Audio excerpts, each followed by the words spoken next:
জাপেহে দিমিদি সাঙত ও তোমাৰে বেজাৰ আশাবোৰ সপি দিম ও জানৈ নদীৰ কোবাল সোঁতত জাপেহে দিমিদি সাঙত তোমাৰে বেজাৰত আশাবোৰ সপি দিম ও জানৈ। जो मातृभाषा है वो एक माध्यम बने दुनिया को समझने के लिए।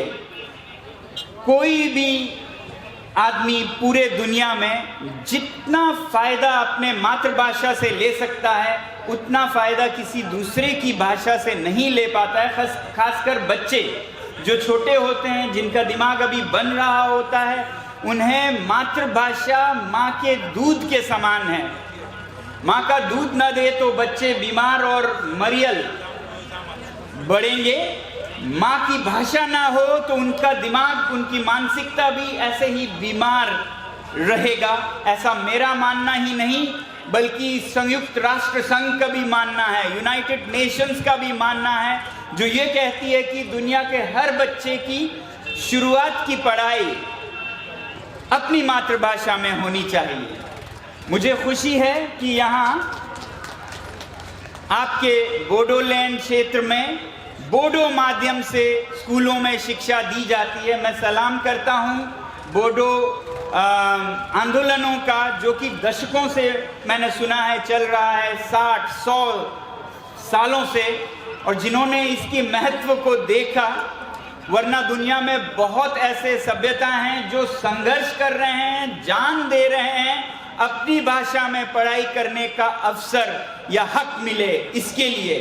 लद्दाख में भी हम यही कर रहे हैं और आपके यहाँ है, इसका कदर करना चाहिए, इसकी आपको मूल्य समझने की ज़रूरत है। क्योंकि आज के देश में बहुत लोग अपनी भाषा को हीन या तुच्छ या छोटा मानकर अंग्रेज़ी के पीछे जाते हैं। अंग्रेज़ी में कोई बुराई नहीं है, अंग्रेज़ी भाषा बहुत उपयोगी है, मगर वो माध्यम के लिए ठीक नहीं है। मातृभाषा ही माध्यम बन सकती है आपको दुनिया दिखाने के लिए, बल्कि अंग्रेजी सिखाने के लिए भी माध्यम अपनी भाषा सबसे मजबूत होती है। ये मैं आप लोगों को याद दिलाना चाहूँगा ताकि आप अपनी भाषा का आदर करें, उसका गर्व करें। मैं एक जिंदा मिसाल हूँ मातृभाषा का। मैंने मातृभाषा में स्कूल की पढ़ाई की ये भी नहीं कह सकता, क्योंकि स्कूल मेरे गांव में थे ही नहीं। इतने छोटे गांव से हूं कि वहां पर 5 घर हैं, थे जब मैं छोटा था। अभी तो वो 100% बड़ा हो गया। मैं कहता हूं अब 10 घर हैं। कितना बड़ा गांव है आप समझ सकते हैं मेरा गांव।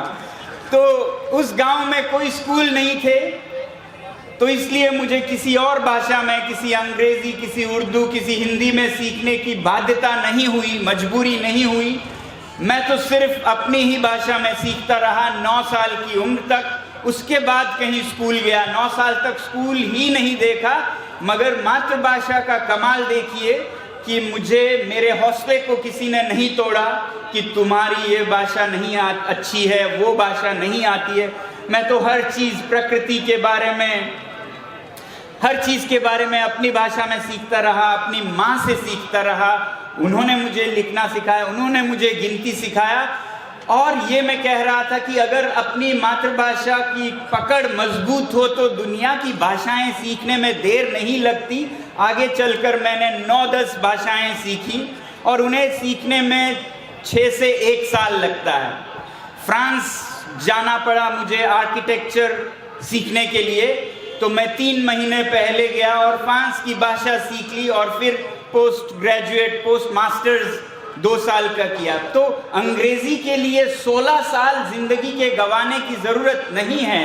आपके विद्यालय अगर अपनी भाषा में है और अच्छी तरह चलते हैं तो आगे जाके आप 1 साल में, 2 साल में अंग्रेजी सीखेंगे और बहुत अच्छा सीखेंगे।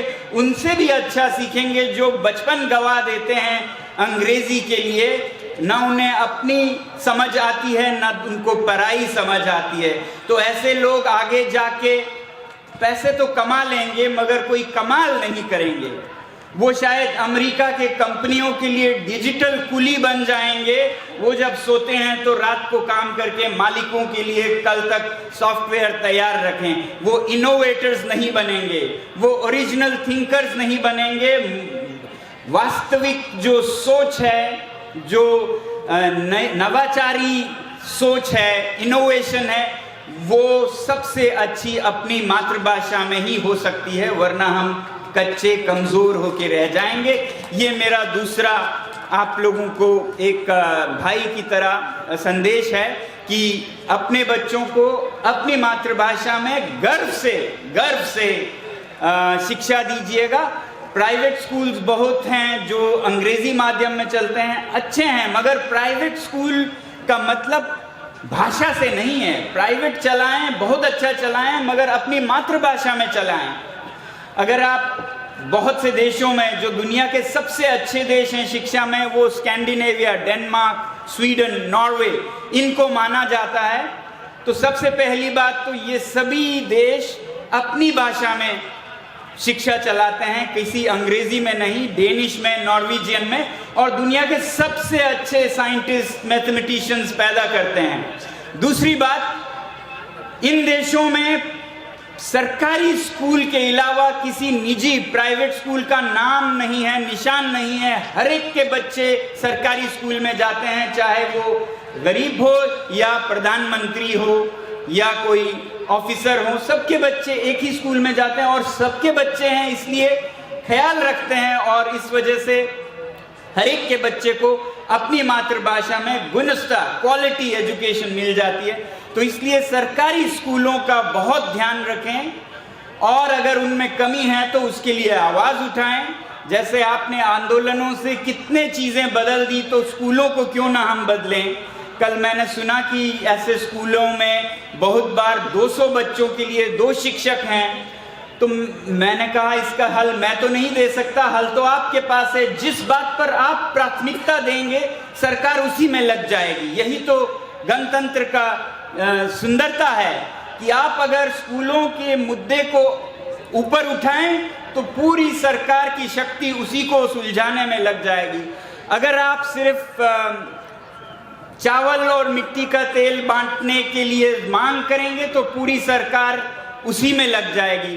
तो शायद विद्यार्थियों के आंदोलन को अब शिक्षा में जो अनुपात, जो सुविधा होनी चाहिए उस पर आवाज़ उठानी चाहिए। तो मुझे यकीन है कि सरकार जमहूरियत, गणतंत्र पर उनका नींव है, तो इसलिए वो आपकी वो मांगें पूरी करेंगे। जिस तरह से जो नामुमकिन है उनको आपने पूरा किया, तो मैं कौन होता हूँ बताने वाला कि कैसे डेमोक्रेसी में, गणतंत्र में लोगों की मांगें पूरी होती है। तो मेरी उम्मीद है कि आप लोग ऐसे ही अपने भविष्य को उज्जवल करते रहेंगे। सर्वाइवल और यूनिटी के बाद आप प्रॉस्पेरिटी के लिए गुणवत्ता शिक्षा पर ध्यान देंगे। हम लद्दाख में यही संघर्ष करते आए हैं, अभी यूटी बना है तो और हम सीखना चाहते हैं और लोगों से, खासकर आप लोगों से। जैसे आपके संरक्षण 6 शेड्यूल में जिस तरह से हो रहा है उससे हम सीखना चाहते हैं। तो हम ये रिश्ता आगे भी बढ़ाना चाहेंगे और हो सके तो हम विद्यार्थियों का आदान प्रदान कराना चाहेंगे कि आपके यहाँ से भी लद्दाख आएँ सदस्य, ऐसे जम्बोरीज हों, मिलाप हो लोगों का और लद्दाख से यहाँ आए। ऐसा मैं एक शुरुआत समझता हूँ इस विजिट को, ना कि एक अंत, बल्कि मैं ये कहूँगा इन बातों के साथ मैं इस सिलसिले को शुरू मान के अपना वक्तव्य यहीं ख़त्म करना चाहता हूँ।